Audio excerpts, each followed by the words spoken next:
ನಮಸ್ಕಾರ ಆತ್ಮೀಯ ವಿದ್ಯಾರ್ಥಿಗಳೇ, ಇವತ್ತಿನ ಅವಧಿಯಲ್ಲಿ ನಾವು ವಿಜ್ಞಾನ ಕ್ಷೇತ್ರದ 8ನೇ ಒಂದು ತರಗತಿಯಲ್ಲಿರುವಂತಹ 5ನೇ ಪಾಠ ಕಲ್ಲಿದ್ದಲು ಮತ್ತು ಪೆಟ್ರೋಲಿಯಂ ಎಂಬ ಪಾಠದ ಕುರಿತು ನಾವು ಇವತ್ತಿನ ಅವಧಿಯಲ್ಲಿ ಅಭ್ಯಾಸ ಮಾಡೋಣ. ವಿದ್ಯಾರ್ಥಿಗಳೇ, ನಾವು ಈಗಾಗಲೇ ಈ ಕಲ್ಲಿದ್ದಲು ಮತ್ತು ಪೆಟ್ರೋಲಿಯಂ ಎಂಬ ಪಾಠದ ಕುರಿತು ಒಂದು ಭಾಗವನ್ನು ಅಭ್ಯಾಸ ಮಾಡಿದ್ದೀವಿ. ಆ ಒಂದು ಭಾಗದಲ್ಲಿ ಈ ಕಲ್ಲಿದ್ದಲು ಒಂದು ವಿವರಣೆ ನಾವು ಏನು ಮಾಡಿದ್ವಿ, ಸಂಕ್ಷಿಪ್ತವಾಗಿ ಅಭ್ಯಾಸ ಮಾಡಿದ್ದೀವಿ. ಮತ್ತು ನವೀಕರಿಸಬಹುದಾದ ವಸ್ತುಗಳು ಯಾವ, ನವೀಕರಿಸಲಾಗದ ವಸ್ತುಗಳು ಯಾವುದನ್ನು ಅದನ್ನು ಕೂಡ ನಾವು ಏನು ಮಾಡಿದ್ವಿ, ತಿಳಿದುಕೊಂಡಿದ್ದೀವಿ. ಹಾಗಾದರೆ ಇವತ್ತಿನ ಅವಧಿಯಲ್ಲಿ ನಾವು ಪೆಟ್ರೋಲಿಯಂ ಎಂಬ ವಿಷಯದ ಕುರಿತು ಅರ್ಥ ಮಾಡೋಣ. ಮೊದಲು ನಾವು ಹೋದ ಅವಧಿಯಲ್ಲಿ ಚರ್ಚೆ ಮಾಡಿದಂಥ ಒಂದು ಕಲ್ಲಿದ್ದಿನ ಬಗ್ಗೆ ಒಂದು ಸ್ವಲ್ಪ ಚರ್ಚಿಸಿ ಈ ಪೆಟ್ರೋಲಿಯಂ ಎಂಬ ಭಾಗಕ್ಕೆ ಹೋಗೋಣ.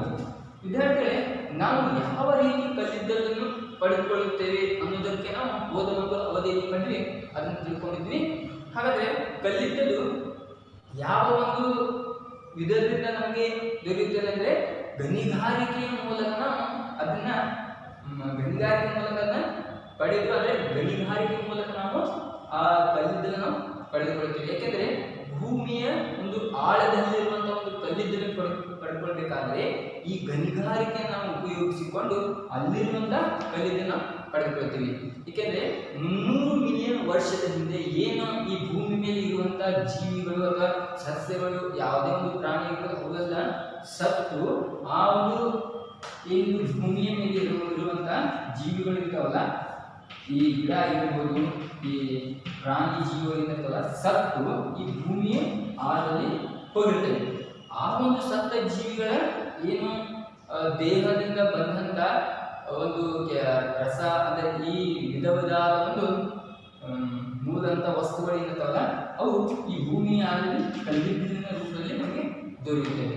ಹಾಗಾಗಿ ಈ ಕಲ್ಲಿದ್ದಲನ್ನು ಗಣಿಗಾರಿಕೆ ಮೂಲಕ ಪಡೆದುಕೊಳ್ಳಬೇಕಾದ್ರೆ 4 ರೀತಿಯಾದ ಕಲ್ಲಿದ್ದಲು ನಮಗೆ ದೊರೆಯುತ್ತವೆ. ಮೊದಲಿಗೆ ನಾವು ನೋಡಿದ್ದು ಪೀಟ್ ಎಂಬ ಕಲ್ಲಿದ್ದಲು ದೊರೆಯುತ್ತದೆ.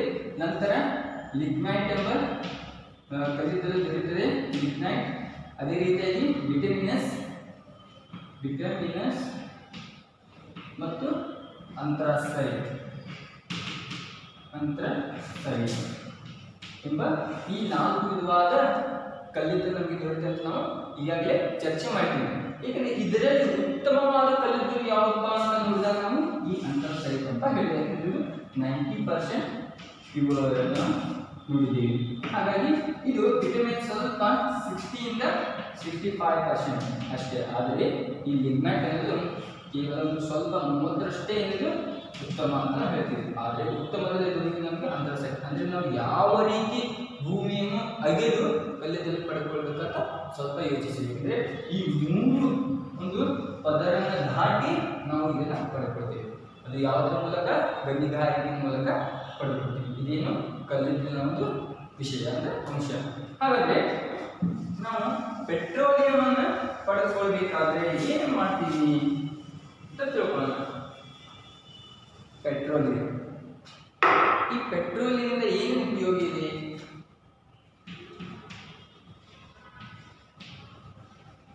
ಪೆಟ್ರೋಲಿಯಂ,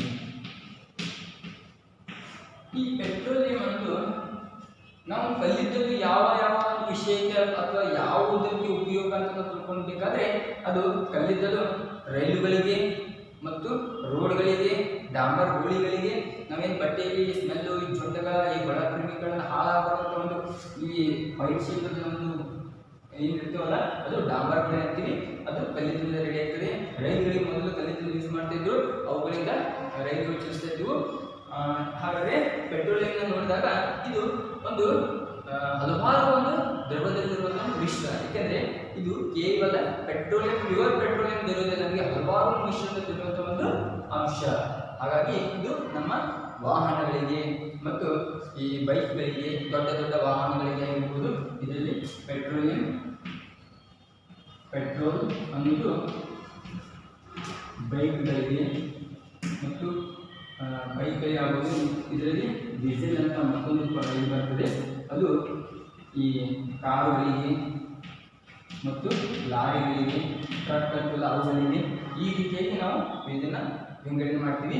ಪೆಟ್ರೋಲಿಯಂ ಅನ್ನೋದು ಎಷ್ಟು ಒಂದು ಇದಾಗಿದೆ, ಇದು ಅಹಿತಕರವಾದ ಒಂದು ವಾಸನೆ ಇದೆ. ಏಕೆಂದರೆ ಇದು ಅಷ್ಟೊಂದು ದುರ್ಬಲನಲ್ಲ ಮತ್ತು ಉಪಯೋಗ ಅಂದರೆ ಅಹಿತಕರ ಅಂದರೆ ಇದು ಕೆಟ್ಟದಾಗಿರಲ್ಲ ಮತ್ತು ಏನಿರುತ್ತೆ ನಮ್ಮ ಆರೋಗ್ಯಕ್ಕೆ ಇದು ಒಳ್ಳೆಯದು ಅಲ್ಲ, ಅಂದರೆ ಅದನ್ನ ಅಹಿತಕರವಾಗಿ ಅಂತ ನಾವು ಕರಿತೀವಿ. ಅಷ್ಟೊಂದು ಅಹಿತಕರವಾದ ವಾಸನೆಯಿಂದ ಇದು ಕೂಡಿದೆ. ಇದು ಅಹಿತಕರವಾದ ವಾಸನೆ, ಅಹಿತಕರವಾದ ವಾಸನೆ.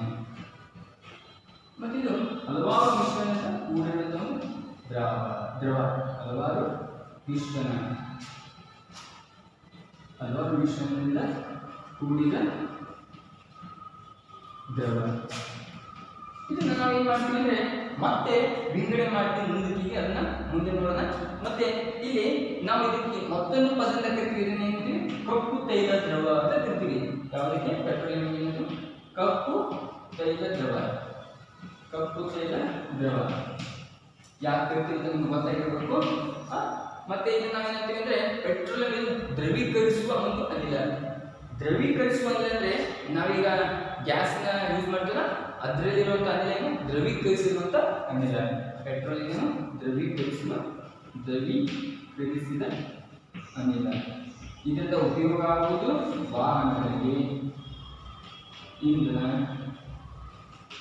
ಡೀಸೆಲ್, ಇದು ಕಾರುಗಳಿಗೆ ಈ ರೀತಿ ಏನಾಗ್ತದೆ ಯೂಸ್ ಆಗ್ತಾ ಇರ್ತದೆ. ಇದನ್ನು ಒಂದು ಪೆಟ್ರೋಲಿಂದ ಆಗುವಂಥ ಉಪಯೋಗ ಆಗಿರ್ಬೋದು, ವಿಧ ಆಗಿರ್ಬೋದು, ಘಟಕಗಳಾಗಿರ್ಬೋದು, ಇದರಿಂದ ಏನೇನು ಸಹಾಯಕ ಅಂದರೆ ಇಷ್ಟು ಸಹಾಯಕವಾಗಿದೆ. ಮೊದಲನೇದೇನೆಂದರೆ ಅಹಿತಕರವಾದ ವಾಸನೆಯಿಂದ ಕೂಡಿರುತ್ತದೆ, ಹಲವಾರು ಮಿಶ್ರಣದಿಂದ ಕೂಡಿರುವಂಥ ಒಂದು ದ್ರವ, ಕಪ್ಪು ತೈಲ ದ್ರವ, ದ್ರವೀಕರಿಸಿದ ಅನಿಲ, ವಾಹನ, ಇಂಧನ, ಡೀಸೆಲ್, ಇದು ದೊಡ್ಡ ದೊಡ್ಡ ಲಾರಿಗಳಾಗಿದ್ದು ಟ್ರಕ್ಗಳಿಗೆ ಇದು ಉಪಯೋಗ ಇದೆ. ಹಾಗಾಗಿ ನಾವು ಈ ಪೆಟ್ರೋಲಿಯಂ ಅನ್ನೋದನ್ನು ಯಾವ ರೀತಿ ಬೇರ್ಪಡಿಸ್ತೀವಿ ಅಂದರೆ ಇಲ್ಲಿ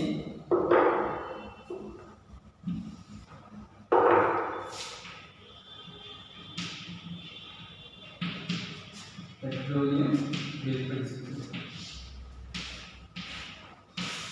ಇಲ್ಲಿ ಅನಿಲ, ಇಲ್ಲಿ ನಯಗೊಳಿಸಿದ ಎಣ್ಣೆ, ನಯಗೊಳಿಸಿದ ಎಣ್ಣೆ, ಮತ್ತಿಲ್ಲಿ ಏನಂತನೋ ಪ್ಯಾರಾಫಿನ್,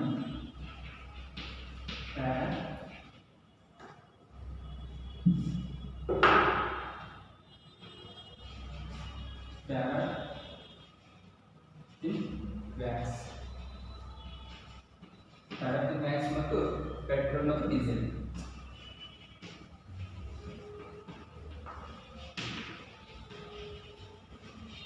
ಅಂದರೆ ನಮಗೆ ದೊರೆಯುವಂಥ ಪೆಟ್ರೋಲಿಯಂ ನೇರವಾಗಿ ಶುದ್ಧವಾದ ಎಣ್ಣೆ ಇರೋದು. ಯಾಕೆಂದರೆ ಅದನ್ನು ನಾವು ನೇರವಾಗಿ ಪೆಟ್ರೋಲ್ ಆಗಿರ್ಬೋದು, ಡೀಸೆಲ್ ಅನ್ನು ನಾವು ವಿಂಗಡಣೆ ಮಾಡಲಿಕ್ಕೆ ಆಗಲ್ಲ. ಯಾಕೆಂದರೆ ಅದು ಹಲವಾರು ಮಿಶ್ರಣದ ಕೂಡಿರುವಂಥ ಒಂದು ದ್ರವ ಅನ್ನು ನಾವು ಈಗಾಗಲೇ ಹೇಳಿದ್ವಿ.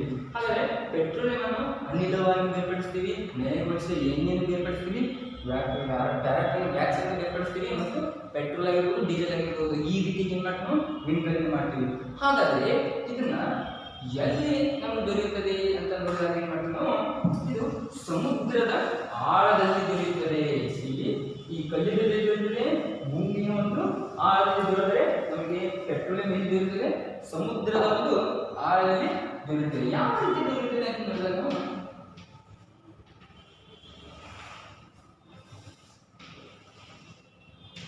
ಇದೇನು ಸಮುದ್ರದಿಂದ ಮೂಡಿದ ಒಂದು ಆಳ, ಇದು ಬಾವಿ, ಇದು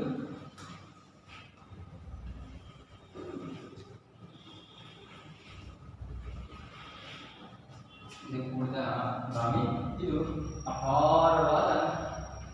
ಅಪಾರ ಬಂಡೆ, ಇಲ್ಲಿ ತೈಲ, ಇಲ್ಲಿ ನೀರು, ಮತ್ತಿದು ಸಂಗ್ರಹವಾದ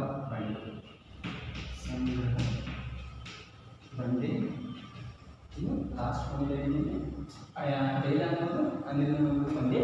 ಇಲ್ಲಿ ನಾವು ಒಂದು ವಿಷಯ ಏನು ತಿಳ್ಕೊಳ್ಬೇಕಂದ್ರೆ, ಇದು ಏನಿದೆ ಬಂಡೆ ಅಂತ ಹೇಳಿ, ಸಾರಿ ಇದೆಯಲ್ಲ ಇದು ಬಂಡೆ. ಇಲ್ಲಿ ನೀರಿನ ಮೇಲೆ ಯಾಕೆ ತೈಲ ಇದೆ ಅಂತ ನೀವು ಸ್ವಲ್ಪ ಯೋಚಿಸಿ. ಅಂದರೆ ನೀರು ಅನಿಲ ಒಂದೇ ಆದರೆ ಯಾವ ರೀತಿ ಆಗ್ತದೆ ಹೀಗೂ ಯೋಚಿಸಿ, ಮತ್ತು ನೀರಿನ ಮೇಲೆ ತೈಲ ಅಂದರೆ ಈಗ ಏನು ತಿಳ್ಕೊಬೇಕಂದ್ರೆ ನಾವು ನೀರಿನೊಳಗೆ ತೈಲ ಮಿಶ್ರಣ ಆಗುವುದಿಲ್ಲ. ಯಾಕೆಂದರೆ ನೀರಿಗಿಂತ ಹಗುರವಾದ ಮತ್ತು ವಸ್ತು ಯಾವುದು ಅಂದರೆ ತೈಲ, ಅದು ನೀರಿನಲ್ಲಿ ಮಿಶ್ರಣವಾಗುತ್ತದೆ, ಅದು ತೇಲಲು ಆರಂಭಿಸುತ್ತದೆ. ಆದ ಕಾರಣದಿಂದ ನೀರಿನ ಮೇಲ್ಭಾಗದಲ್ಲಿರುವುದರಿಂದ ಪೆಟ್ರೋಲ್ ಅಂತ ನಾವು ಹೇಳ್ತೀವಿ. ಯಾವುದೇ ಒಂದು ನೀರಿಗಿಂತ ಹಗುರವಾದರೆ ಅದು ತೇಲಾಗುತ್ತದೆ ಅಂತ ತಿಳ್ಕೊಳ್ಬೇಕು. ಹಾಗಾದರೆ ಇಂಧನ ಅಥವಾ ಪೆಟ್ರೋಲಿಯಂ ಅಥವಾ ತೈಲ ನೀರಿಗಿಂತ ಹಗುರವಾದದ್ದರಿಂದ ಇದು ನಮಗೆ ನೀರಿಗಿಂತ ಮೊದಲೇ ಸಿಗುವಂಥ ಒಂದು ವಸ್ತು ಯಾವಪ್ಪ ಅಂದರೆ ಅದು ಪೆಟ್ರೋಲ್ ಅಂತ ತಿಳ್ಕೊಳ್ಬೇಕು. ಗೊತ್ತಾಯ್ತಲ್ಲ, ನೀರಿಗಿಂತ ಮೇಲೆ ಯಾಕಿದೆ ಅಂದರೆ ಇದು ನೀರಿನಗಿಂತ ಹಗುರವಾದ ಒಂದು ವಸ್ತು ಆದ ಕಾರಣದಿಂದ ನೀರಿನಿಂದ ಮೇಲೆ ಸಿಗುವಂತ ಒಂದು ವಸ್ತುವಾಗಿದೆ, ಅದೇ ಯಾವುದೇ ಪೆಟ್ರೋಲ್ ಅಂತ ತಿಳ್ಕೊಳ್ಬೇಕು. ಈ ರೀತಿಯಾಗಿ ನಾವು ಗಣಿಗಾರಿಕೆ ಮೂಲಕ ಏನು ಮಾಡ್ತೀವಿ, ಪೆಟ್ರೋಲ್ನ ಪಡ್ಕೊಳ್ತೀವಿ. ಎಷ್ಟು ಆಳವಾಗಿದೆ ಅಂದರೆ ಯಾವ ರೀತಿ ದೊರೆಯುತ್ತೆ ಅಂದರೆ ಸುಮಾರು 1 ಮಿಲಿಯನ್ ವರ್ಷದ ಹಿಂದೆ ಈ ಸಮುದ್ರದಲ್ಲಿರುವಂಥ ಜೀವಿಗಳು ಸತ್ತು ಭೂಮಿಯ ಮೇಲೆ ಏನಾಗ್ತವೆ ಆ ಸಮುದ್ರದಲ್ಲಿ ಹೋಗಿರ್ತವೆ. ಅವು ಎಂಥ ಪ್ರದೇಶದಲ್ಲಿ ಅಂದರೆ ಈ ಒತ್ತಡ ಒಂದು ಪರಿಸ್ಥಿತಿಯಲ್ಲಿ ಒಂದು ಅನುಪಸ್ಥಿತಿಯಲ್ಲಿ ಗಾಳಿಯಲ್ಲಿರುವಂಥ ಅನುಪಸ್ಥಿತಿಯಲ್ಲಿ ಪಡೆದುಕೊಳ್ಳದಿರುವಂಥ ಒಂದು ಪ್ರದೇಶದಲ್ಲಿರುವಂಥ ಪ್ರಾಣಿಗಳು ಏನಾಗ್ತವೆ ಅಲ್ಲೇ ಸತ್ತು ಹೋಗುತ್ತವೆ. ಆ ಒಂದು ಜೀವಿಗಳು ಸತ್ತು ಅಲ್ಲೇ ಏನಾಗ್ತವೆ ಅಂದರೆ ಮನ್ಪಾಲಾಗಿರ್ತವೆ, ಅಂದರೆ ಹೋಗಿಬಿಟ್ಟಿರ್ತವೆ. ನಾವು ಅದನ್ನ ಈ ಸಮುದ್ರ ಆಳದಲ್ಲಿ ಯಾವ ಜೀವಿ ಸತ್ತ ನಾವು ಜಿಗಿದು ತರಕಾಗ್ತದೆ ಸಾಧ್ಯ ಇಲ್ಲ ತಾನೆ. ಅದೇ ರೀತಿಯಾಗಿ ಅಲ್ಲಿರುವಂಥ ಪ್ರಾಣಿಗಳು ಅಲ್ಲೇ ಸತ್ತು ಹೋಗಿರ್ತವೆ. ಅದು ಒಂದಿನ ಮುಂದೆ ಹೀಗೆ ಹಲವಾರು 1 ಮಿಲಿಯನ್ ವರ್ಷದ ಹಿಂದೆ ಸಮುದ್ರದಲ್ಲಿರುವಂಥ ಪ್ರಾಣಿಗಳು ಸತ್ತು ಹೋದ್ರಿಂದ ಏನಾಗ್ತದೆ ಅವು ಒಂದು ಬೆಂದು ಏನಾಗ್ತವೆ ತೈಲ ರೂಪದಲ್ಲಿ ನಮಗೆ ಸಿಗ್ತಾ ಇದೆ. ಹಾಗಾಗಿ ನಾವು ಗಣಿಗಾರಿಕೆ ಮೂಲಕ ಏನು ಮಾಡ್ತೇವೆ ಈ ತೈಲವನ್ನು ಪಡೆದುಕೊಳ್ತಾ ಇದ್ದೀವಿ. ಹಾಗಾದರೆ ಇಲ್ಲಿ ನಮಗೆ ಮೊಟ್ಟ ಮೊದಲು ಇದೇನು ತಿಳ್ಕೊಬೇಕಂದ್ರೆ ಇದು ನೈಸರ್ಗಿಕ ಮೂಲ ಅಂತ ತಿಳ್ಕೊಳ್ಬೇಕು. ಯಾಕಂದರೆ ನೀರಿದೇನೋ ನೈಸರ್ಗಿಕ ಮೂಲ, ಸಮುದ್ರದಿಂದ ನೈಸರ್ಗಿಕ ಮೂಲ. ಆದರೆ ಈ ನೈಸರ್ಗಿಕ ಮೂಲದಲ್ಲಿ ದೊರೆಯುವಂಥ ವಸ್ತು ಏನಂದರೆ ಪೆಟ್ರೋಲ್ ಅಂತ ತಿಳ್ಕೊಳ್ಬೇಕು. ಆದರೆ ಈ ಪೆಟ್ರೋಲಿಯಂ ನಾವು ಏನಂತ ಕರಿತೀವಿ ಅಂದರೆ 2 ರೀತಿಯಲ್ಲಿ ಕರಿತೀವಿ. ಅಂದರೆ ಈಗ ಕನ್ನಡದಲ್ಲಿ ಕಲ್ಲೆಣ್ಣೆ ಅಂತ ಕರಿತೀವಿ. ಈ ಪೆಟ್ರೋಲಿಯಂ ನಾವು ಯಾವ ರೀತಿ ಕರಿತೀವಿ ಅಂದರೆ ಪೆಟ್ರೋ ಅಂದರೆ ಮತ್ತು ಒಲಿಯಂ ಅಂದರೆ ಒಲಿಯಂ.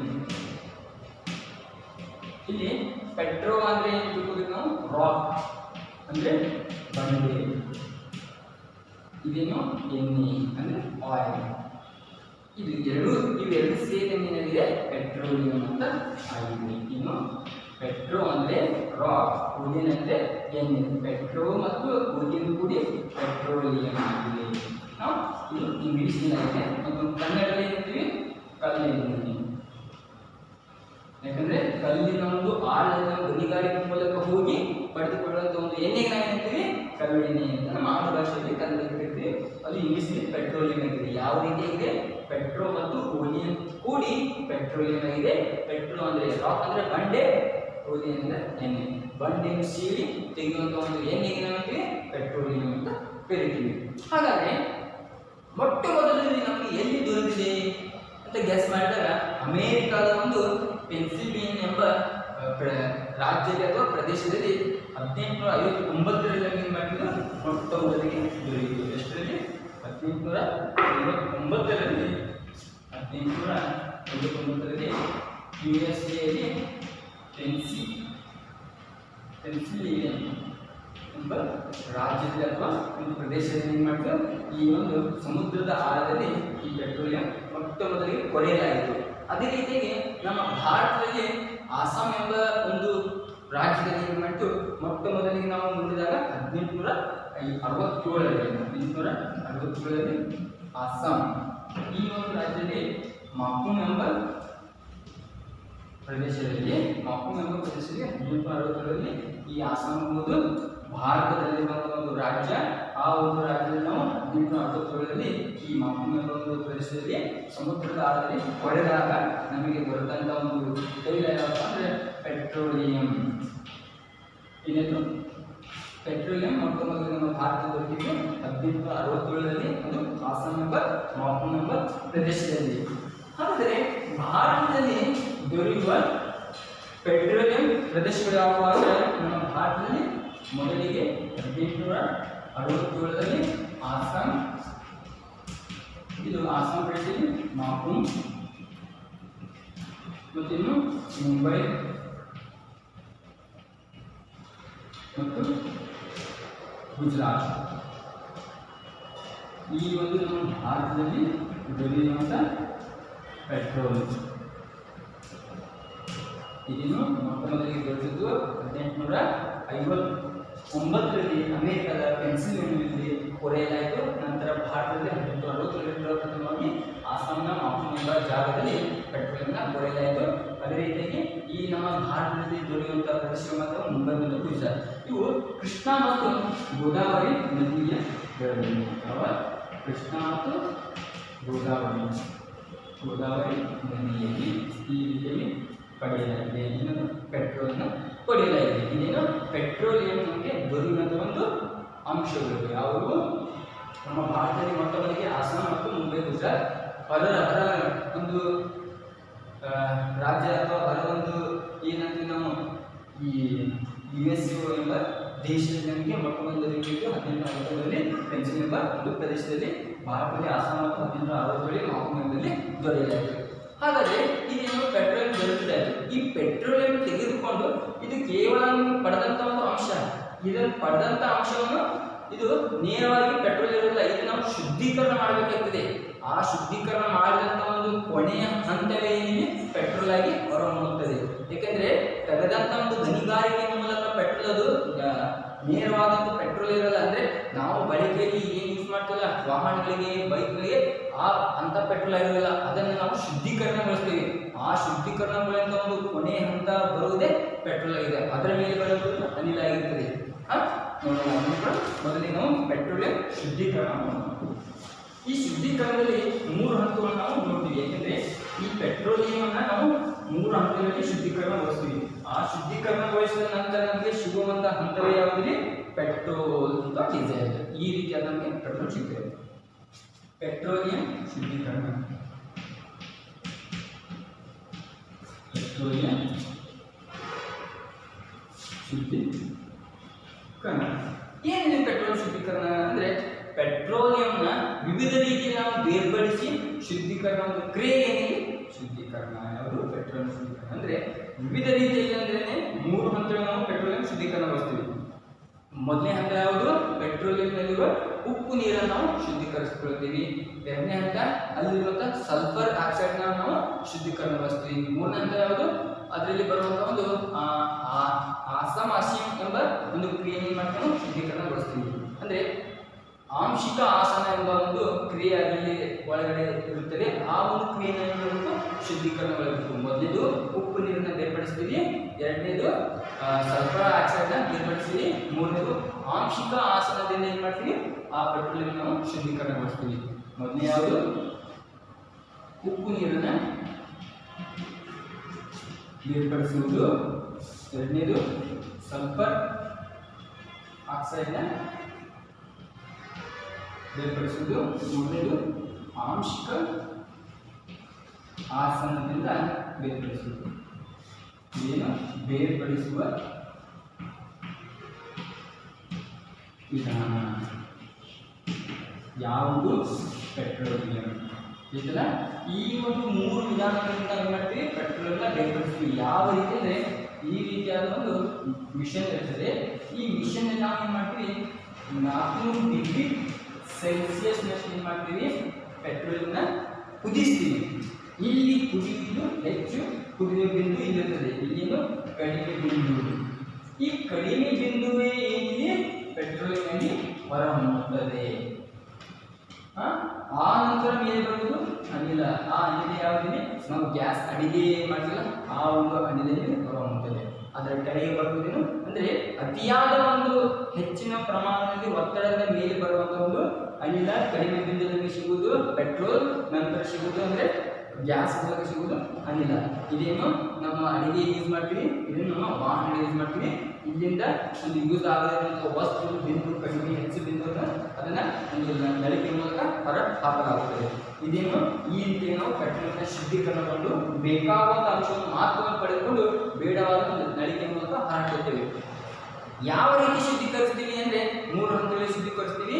ಮೊದಲನೇ ಹಂತ ಈ ಪೆಟ್ರೋಲ್ನಲ್ಲಿರುವಂತಹ ಉಪ್ಪು ನೀರನ್ನು ಬೇರ್ಪಡಿಸ್ತೀವಿ. ಎರಡನೇದು ತೈಲದಲ್ಲಿರುವಂತಹ ಸಲ್ಫರ್ ಆಕ್ಸೈಡ್ ಅಂದ್ರೆ ಸಲ್ಫರ್ ಸಂಯುಕ್ತವನ್ನು ಏನ್ ಮಾಡ್ತೀವಿ ನಾವು ಕಾಪರ್ ಆಕ್ಸೈಡ್ ನ ಬಳಸಿ ಅದನ್ನ ಬೇರ್ಪಡಿಸ್ತೀವಿ. ಯಾವ ಒಂದು ಇದರಿಂದ ಕಾಪರ್ ಆಕ್ಸೈಡ್ ನ ಯೂಸ್ ಮಾಡಿ ಏನು ಮಾಡ್ತೀವಿ ಅಲ್ಲಿ ಬರುವಂತ ಒಂದು ಕಲರ್ನೆಸ್ ನ ಬೇರ್ಪಡಿಸ್ತೀವಿ. ಇನ್ನು ಆಂಶಿಕ ಆಸನದಿಂದ ಅಂದ್ರೆ ಇದನ್ನೇನ್ ಮಾಡ್ತೀವಿ ಅಂದ್ರೆ ಇದು 400 ಡಿಗ್ರಿಗೆ ನಾವು ಏನ್ ಮಾಡ್ತೀವಿ ಬಿಂದುವನ್ನ ಪೆಟ್ರೋಲಿಯಂನ ಹಾಕಿ ಒಂದು ಮಿಷಿನ್ ಅಲ್ಲಿ ಅದರಲ್ಲಿ ಬರುವಂತಹ ಒಂದು ಕಡಿಮೆ ಬಿಂದುವನ್ನು ನಾವು ಇದರಿಂದ ಪಡೆದುಕೊಂಡ ನಂತರ ಆ ಕಡಿಮೆ ಬಿಂದು ಬಂದಂತ ಒಂದು ಅಂಶದಲ್ಲಿ ಪೆಟ್ರೋಲ್ ಆಗಿರುತ್ತದೆ. ಇದೇನು ಪೆಟ್ರೋಲ್ನ ಶುದ್ಧೀಕರಣ ಒಂದು ಮಾಡುವಂತ ಒಂದು ಕ್ರಿಯೆ. ಹಾಗಾದ್ರೆ ಇದರಿಂದ ಬಂದಂತ ಪೆಟ್ರೋಲ್ ನ ಏನ್ ಮಾಡ್ತೀವಿ ದಿನನಿತ್ಯ ನಮ್ಮ ಬಳಕೆಗೆ ಬಳಸಿಕೊಳ್ತೀವಿ. ವಾಹನಗಳಿಗೆ ಆಗಿರ್ಬೋದು ಮತ್ತೆ ಆ ಒಂದು ಇದರಿಂದ ಪೆಟ್ರೋಲ್ ಯೂಸ್ ಆಗುವಂತ ಅನೇಕ ರೀತಿಯನ್ನು ಕ್ರಿಯೆಯನ್ನು ಮಾಡ್ತೀವಿ. ಯಾಕಂದ್ರೆ ರಾಸಾಯನಿಕ ಕ್ರಿಯೆಗಳಿವೆ.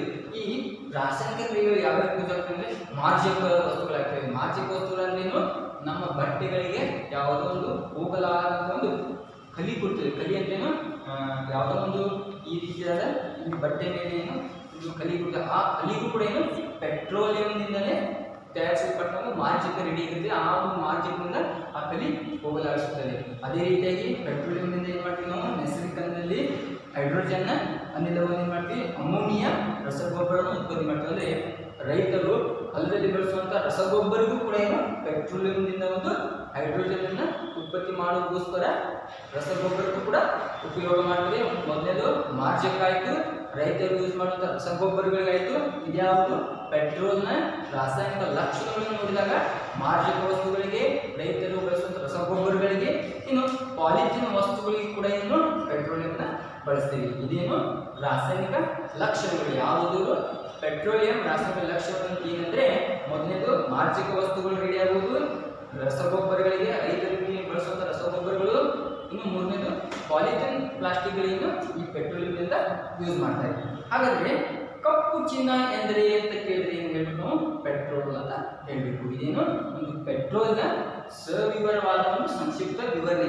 ಮೊದಲಿಗೆ ನಾವು ಏನ್ ಮಾಡಬೇಕು ಪೆಟ್ರೋಲ್ನ ಯಾವ ರೀತಿ ಪಡೆದುಕೊಳ್ತೇವೆ ಅನ್ನೋದನ್ನು ನಾವು ನೋಡ್ಕೊಳ್ಬೇಕು. ಇದನ್ನ ಗಣಿಗಾರಿಕೆ ಮೂಲಕ ನಾವು ಮಾಡಿದಾಗ ನಮಗೆ ದೊರೆಯುವಂತ ಒಂದು ಅಂಶ ಪೆಟ್ರೋಲ್. ಇದು ಸಮುದ್ರದ ಒಂದು 1 ಮಿಲಿಯನ್ ವರ್ಷದ ಹಿಂದೆ ಏನ್ ಮಾಡಿದ್ರೆ ಅಂದ್ರೆ ಸಮುದ್ರದಲ್ಲಿರುವಂತಹ ಜೀವಿಗಳು ಅಲ್ಲೇ ಸತ್ತು 1 ಮಿಲಿಯನ್ ವರ್ಷದಿಂದ ತಯಾರಾದ ಒಂದು ಅಂಶ. ಇದನ್ನು ಗಣಿಗಾರಿಕೆ ಮೂಲಕ ನಾವು ಪಡೆದುಕೊಂಡಾಗ ಸಿಗುವಂತ ಒಂದು ವಸ್ತು. ಸಮುದ್ರದ ನೀರಿನಲ್ಲಿ ಇದ್ರೂ ಕೂಡ ಈ ನಮಗೆ ಪೆಟ್ರೋಲಿಯಂ ಯಾವ ರೀತಿ ದೊರೆಯುತ್ತೆ ಅಂದ್ರೆ ನೀರಿಗಿಂತ ಹಗುರವಾದ ವಸ್ತು ಯಾವತ್ತೂ ತೇಲುತ್ತದೆ. ಆ ಒಂದು ಕಾರಣಕ್ಕೆ ನೀರಿಗಿಂತ ಮೊದಲು ಸಿಗುವಂತ ಅಂಶ ಯಾವುದು ಪೆಟ್ರೋಲ್ ಆಗಿರುತ್ತದೆ. ಹಾಗಾದ್ರೆ ನಾವು ಯಾವ ರೀತಿ ಶುದ್ಧೀಕರಿಸುವುದಂದ್ರೆ 3 ಹಂತಗಳಲ್ಲಿ ಶುದ್ಧೀಕರಿಸಬೇಕು. ಮೊದಲನೇದು ಉಪ್ಪು ನೀರನ್ನು ತೆಗೆಯಬೇಕು. ಪೆಟ್ರೋಲ್ನಲ್ಲಿರುವಂತಹ ಉಪ್ಪು ನೀರನ್ನ ಮೊದಲು ತೆಗೆಯಬೇಕು. ಒಂದೇದು ಸಲ್ಫರ್ ಆಕ್ಸೈಡ್ ನ ಯಾವ ರೀತಿ ತೆಗೆಯಬೇಕಂದ್ರೆ ಕಾಪರ್ ಆಕ್ಸೈಡ್ ಅನ್ನು ತೆಗೆಯಬೇಕು. ಇನ್ನೇದು ಆಂಶಿಕ ಆಸನದಿಂದ ಕುದಿಯುವ ಬಿಂದುನ 400 ಡಿಗ್ರಿ ಸೆಲ್ಸಿಯಸ್ಗೆ ಹೆಚ್ಚಿಸಿದಾಗ ನಮಗೆ ಹೆಚ್ಚಿನ ಬಿಂದುವಿನಿಂದ ಕಡಿಮೆ ಬಿಂದುವರೆಗೆ ಹೋದಾಗ ಅಲ್ಲಿ ಸಿಗುವಂತಹ ಅಂಶ ಪೆಟ್ರೋಲ್ ಆಗಿರ್ತದೆ. ಅದರ ಒಂದು ಮೇಲೆ ಸಿಗುವಂತಹ ಒಂದು ಅಂಶ ಯಾವಂದ್ರೆ ಗ್ಯಾಸ್ ಅಂದ್ರೆ ಅನಿಲ. ಅದು ಲಿಕ್ವಿಡ್ ಅಂದ್ರೆ ದ್ರವ ರೂಪದಲ್ಲಿ ದೊರೆಯುತ್ತದೆ. ಆ ಒಂದು ದ್ರವ ರೂಪದಲ್ಲಿ ದೊರೆಯುವಂತಹ ಅಂಶ ನಮ್ಮ ಅಡಿಗೆ ಕೋಣೆಯಲ್ಲಿರುವಂತಹ ಒಂದು ಗ್ಯಾಸ್ ಆಗಿರುತ್ತದೆ. ಈ ರೀತಿಯಾಗಿ ಏನ್ ಮಾಡ್ತೀವಿ ನಾವು ಪೆಟ್ರೋಲಿಯಂನ ಶುದ್ಧೀಕರಿಸ್ತೇವೆ. ಅದೇ ರೀತಿಯಾಗಿ ನೋಡಿದಾಗ ಇದರ ಲಕ್ಷಣಗಳು, ರಾಸಾಯನಿಕ ಲಕ್ಷಣಗಳು, ಮಾರ್ಜಕಗಳು ಮತ್ತು ಪಾಲಿಥಿನ್ ಪ್ಲಾಸ್ಟಿಕ್ಗಳು ಮತ್ತು ರೈತರು ಬಳಸುವಂತಹ ರಸಗೊಬ್ಬರಗಳು ಕೂಡ ಏನ್ ಮಾಡ್ತಾರೆ ಯೂಸ್ ಮಾಡ್ತಾರೆ. ಹಾಗಾದ್ರೆ ಇದೇನು ಇಷ್ಟೊಂದು ನಾವು ಪೆಟ್ರೋಲಿಯಂ ಬಗ್ಗೆ ನಾವು ಈ ಒಂದು ಅವಧಿಯಲ್ಲಿ ಚರ್ಚಿಸಿದೆವು. ಈಗ ನಾವು ಕಲಿತಿದ್ದಲ್ಲಿ ಬದ್ದಲ್ಲಿ ಚರ್ಚಿಸಿದ್ದೀವಿ. ಇವತ್ತಿನ ಅವಧಿ ನಾವು ಪೆಟ್ರೋಲಿಯಂ ಒಂದು ವಿಷಯದ ಬಗ್ಗೆ ಚರ್ಚೆ ಮಾಡ್ತೀವಿ. ಇನ್ನು ಇದ್ರ ಮುಂದೆ ಬರುವಂತಹ ವಿಷಯದ ಬಗ್ಗೆ ನಾವು ಮುಂದಿನ ಅವಧಿಯಲ್ಲಿ ಚರ್ಚೆ ಮಾಡೋಣ. ಅಲ್ಲಿಯವರೆಗೆ ಮಾಡಿ ಇಷ್ಟು ಹೇಳಿರುವಂಥ ವಿಷಯದ ಬಗ್ಗೆ ಸ್ವಲ್ಪ ಓದಿಕೊಳ್ಳಿ. ಇದರ ಮುಂದೆ ಬರುವಂತಹ ಅಂಶವನ್ನು ನಾವು ಮುಂದಿನ ಒಂದು ಅವಧಿಯಲ್ಲಿ ಚರ್ಚೆ ಮಾಡೋಣ. ಅಲ್ಲಿವರೆಗೆ ನಮಸ್ಕಾರ.